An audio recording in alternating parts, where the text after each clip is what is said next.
Good morning, it's Miss Coconut. How are you? I'm doing well. Today I am showing you a little bit of my very fascinating book. It's called The Illustrated Encyclopedia of Signs and Symbols, and it's by Mark Occonnel and Raj Airy. And I'm showing you today a few symbols you can have in the home to bring good luck. And we're going to talk briefly about what each symbol means. Now, you wouldn't necessarily have them all in one room, okay? You wouldn't like put them on a bowl, but you could, of course, make a good luck board if you wanted to.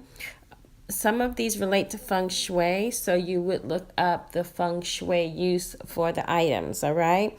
Symbols a lot of times were used to disguise the literal meanings of certain things so that the people that weren't ready for the information or only the wise seekers would know the information, okay? Symbols are an interpretation of the unconscious codes, and they are signifiers that make up most of the ancient common language. Very fascinating. So, what I have here are some keys, and we know that keys are symbolic of opening doors, unlocking doors, freedom, information, and knowledge coming to you.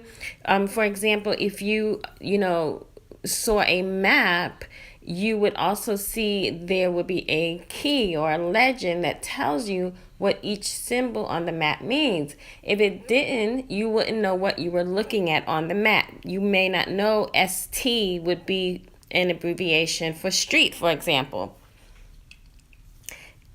Keys, you would typically have 3 on the ring, and that could stand for, good health, good wealth, good love.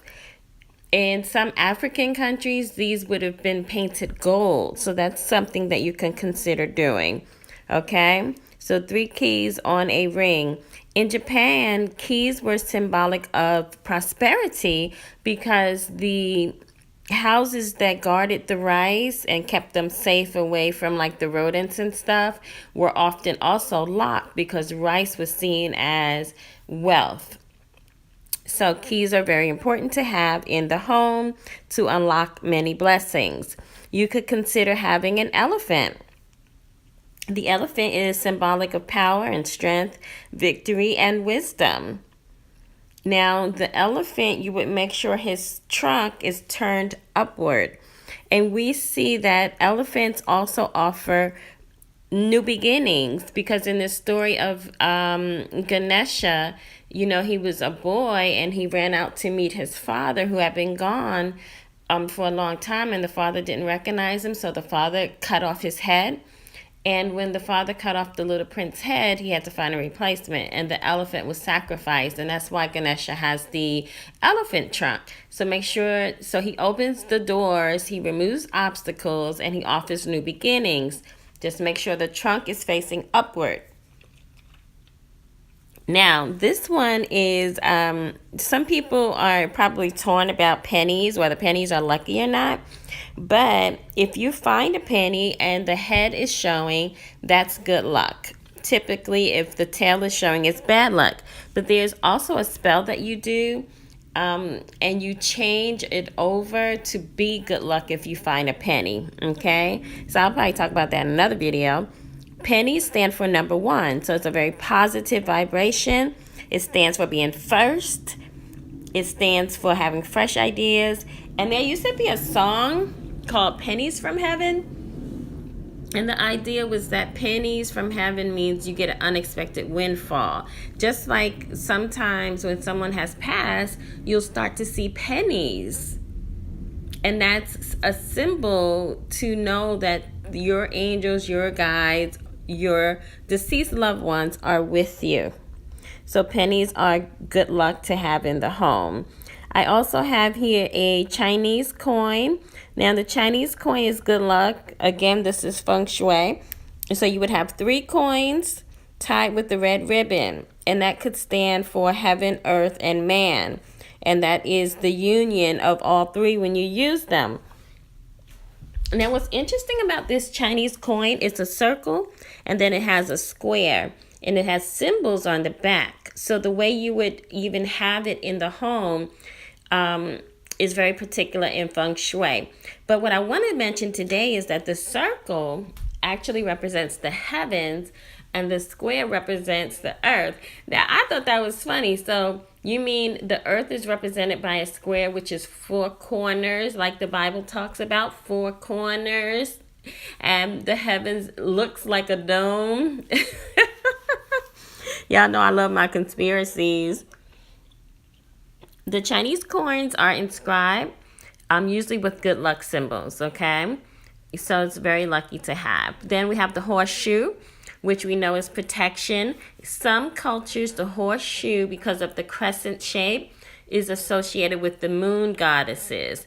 Some people say it's because the devil wanted to get some horseshoes, and when he had them placed on, they hurt.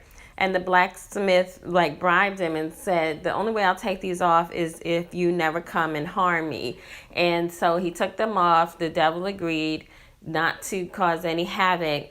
And the horseshoe is always hung in the house or sometimes in the barn to keep the hags from riding the horses. So that's a great good luck charm to have. And then I have the Ankh. The Ankh is, of course, the symbol of life, the key of life. Fertility is also representing the god and the goddess, the union and the balance between. Bells, I have the Chinese bells. Chinese bells are great because it symbolizes balance. So I have them on a string with the good luck charm, Om, which is the creation sound. And again, the number 3, which represents Trinity, right? So heaven, earth, and mankind. And then bells always signal something. So bells always say something's about to start, to get your attention, to get the chi flowing.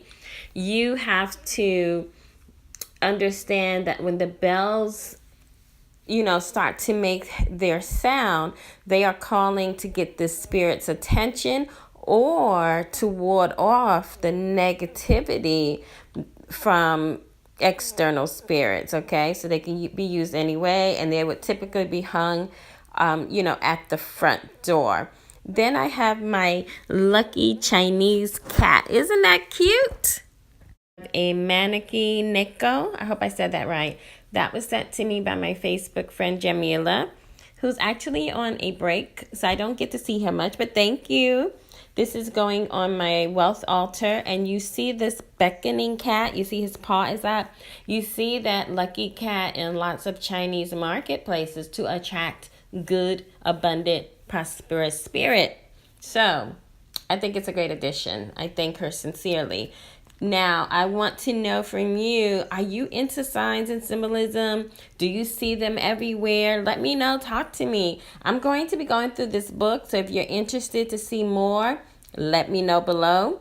I'm going to show you a few pictures from the Directory of Signs. And as always, thank you so much for hanging out with me. Om Shrim Brezi.